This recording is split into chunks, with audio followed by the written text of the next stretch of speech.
Public universities are very important for the supply of skilled workers to the U.S. economy. They enroll about 70% of all students. They produce about 65% of all undergraduate degrees awarded and nearly 70% of doctorate degrees awarded. They're also critical producers of research that fuels innovation in the economy. So that's one point. The second point is for the last 3 decades, there's been a secular and sustained decline in funding for public universities. So essentially, there's been a 16% decline in funding per student. This amounts to a decline from about $9,000 per student in 1990 to about $7,600 per student in the most recent year for which we have data. Declines in state support have reduced enrollment. They've led to declines in degrees awarded, both at the undergraduate level and the graduate level. We have some indications of declines in research productivity. And what's more, these declines have led to greater stratification within states in the resources available to the most selective research public institutions relative to broad access public institutions. When state support declines, universities can either reduce expenditures or they can find alternative sources of revenue. And here, markets really matter.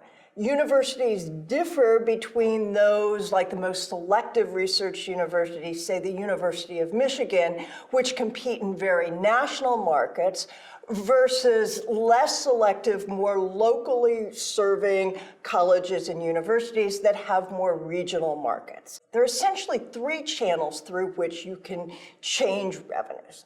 The first is that you can change the composition of students. So shifting from in-state students to out-of-state students or even international students who are able to pay the full price.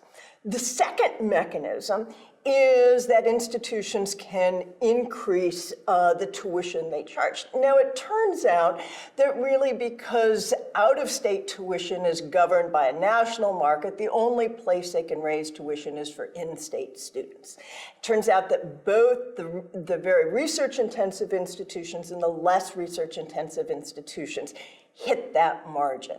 And then the third mechanism is to raise revenue from private sources. And again, institutions differ in their capacity to do that. So the most resource-intensive research universities are able to raise additional private revenues. What you see is, on the one hand, the very resource-intensive selective institutions are able to compensate and make adjustments to keep resources near to constant, while those institutions that don't have access to these national markets often see real declines in funding per student.